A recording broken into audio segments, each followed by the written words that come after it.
Gano genzize nago gannako Celebu waffe omu ow'oku TikTok kirabika bambi obulamu bugenda yavuddeyo n'akola akatambi akaleso touching akatambi akakaabya akatambi akalese abantu be oba bafanizi be nga bali mu kwebuuza jjukira si gwe mulundi gwe ogusoose okukola obutambi bwe buti waliwo era lwe yakolako akatambi munnange ne kawawaza intaneti yonna tetwakoma okwo era olulala yali ku TikTok live ne wabaawo ekibaawo ndowooza mukama we yamugwira bugwiza omulundi gumu so n'agenda into silence n'abeera nga takyapostinga nga takyaliko online n'amasimu ge ne gavaako olw'omulanga omungi okuteeka mukama we ku bunkenke munnanga omuwala olwo n'amala n'akomawo into presence era bwe yakomawo n'agamba bambi am okay naye nga okay eyo yajogera am okay kugumya bugumi bantu nabutaleetawo nsasage jjukira ennaku ezo tubaddeko ku nsonga za Halima mukimanyi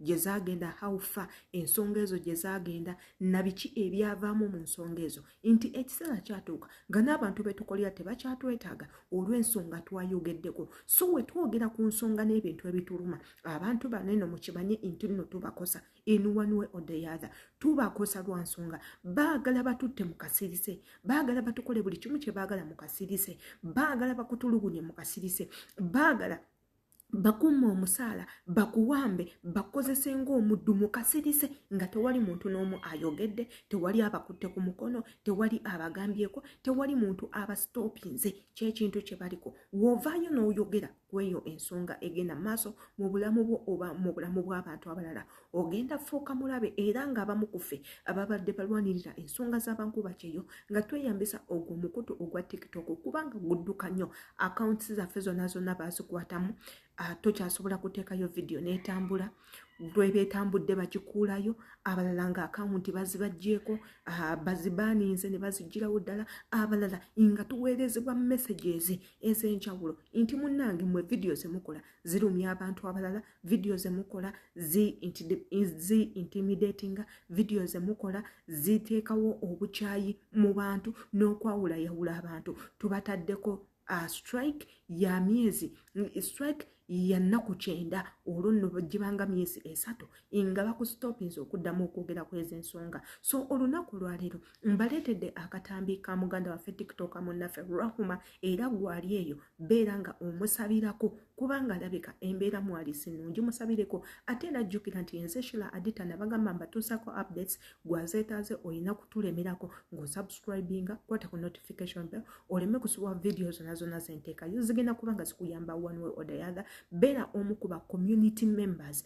ng'osubscribinze okutte ku notification bell video zonna zetuteekayo zirabe bulungi nnyo ozitegeere osobole okukomentinga ku kyekyo ky'otegedde so twekuumireko tubeere nga tukuteerayo akatambi akaleeseewo ensasage endala ku internet ate era tumale nako tukwogereko waliwo watuuka nga owulira n'essaala nayo etankola nga wira oziira I don't know if you guys also like mutuukako mwene embeera bwe I really don't know what would do weegumya naye nga kigaanye like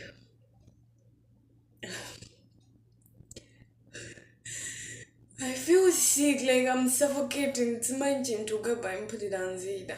I just don't, I feel bad. I feel so bad. I feel so bad. Like,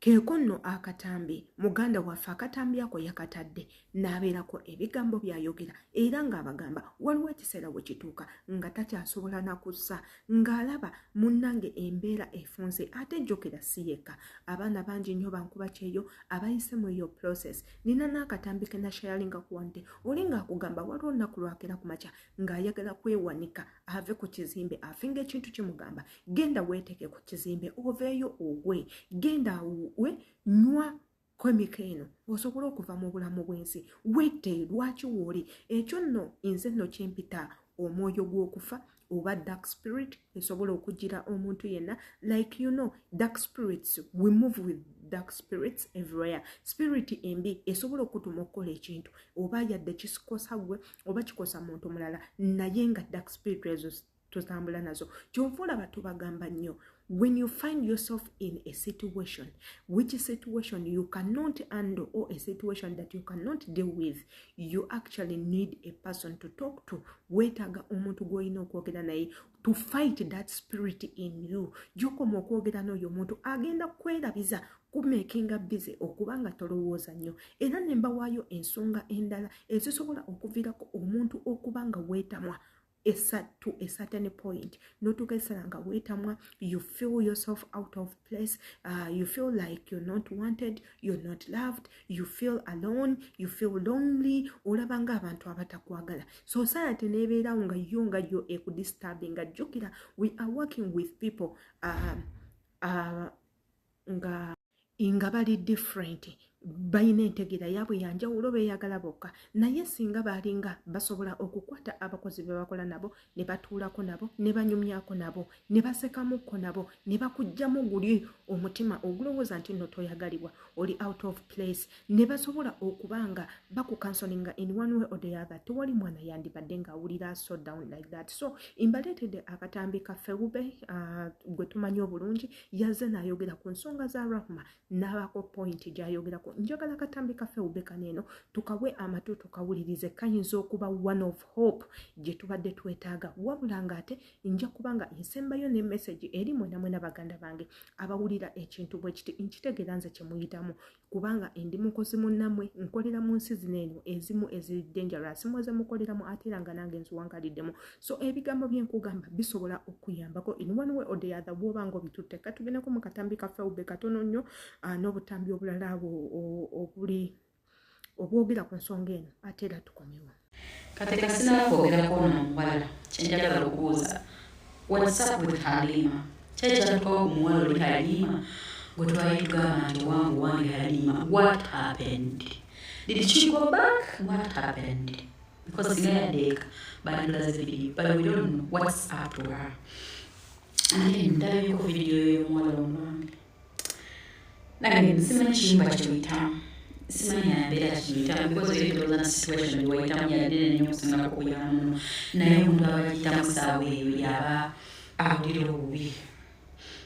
Kijagala lugamba naffe twagiyitamu twagituukamu twasobola kulikodinga bagamba n'ekyamazima waliwo natuuka nga sikyasobola nga sikyayinza nga buli lunaku nkaaba, buli lunaku nga nkaaba mubulire nga mukama kino kigwaddi nga tesaagala kungamba musanzeko contract naye nga neekaka neeyongerayo nga njagala maleko contract natukeesala nga kanisasula etiketi nengaledda banabana batiktok oboogera kansikale nga ngenda neneekaka naye nga mpulira nfa contract nenekogugwako omugala gunakulemera naye nga olinakokanaga mukama olizijadde wano noga mukama ndiba wano nokuba obufaananyi bwonna oli Uganda naye nga mukama negeza nsumatuka wano siridda naye bambi saba ogume okimaleko contract simanya wa contract yayo yagwako oba teyagwako. Kitagenda kyoyitamu kinene bwe lujja n'olikodinga n'oseka n'oyimba, but ekyo kyogitama, emirimu gyogitama, n'olyanga weekyali obulaba ekifo eki olya okusiba nga tolabawo. I understand. Simanyi bwe mba kikulaga naye nze I know what you are passing through. Tulina okukolawo ekintu ekyamangu ku bulamu bwa sisita waffe Rahma ng'embeera tennasajjuka. Believe me or not, obulamu bwa sisita waffe Lahuma si bulungi. Last time mujjukira Lahuma yali ku live essimu nevaako omulundi gumu ne tutandika okubanja Lahuma bwe yadda n'atugamba bannange amwoke naye nga bw'osoma body language nga Lahuma she's not fine. Ekyasinze okututiisa ffenna Lahuma olunaku lw'ejjo yafulumizza vidiyo ng'agamba ekintu kijja bannange ne kimukwata nga takyasobola kussa. Bannange tulina okukolawo ekyangu okulaba nga sisita waffe adda mu nteeko. Ebintu bitandikawo ebiti olumala embeera n'esajjuka. Muyina n'okukimanya abantu abamu abali e Uganda ku bulamu bw'abaana abali ku kyeyo nabo tebatudde. Tulina okusala amagezi ng'obudde bukyali ku nsonga. Obuno obubaka buvudde waffe obubetekako ne mwana mulenzi Mawanda nga bagezako okwogera ku nsonga ya Rahuma.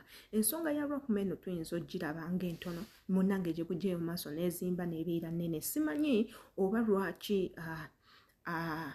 ebintu bw'ebiti abantu abaleeta baganda baffe bano okujja okukola emirimu egiti tebabayitiramu.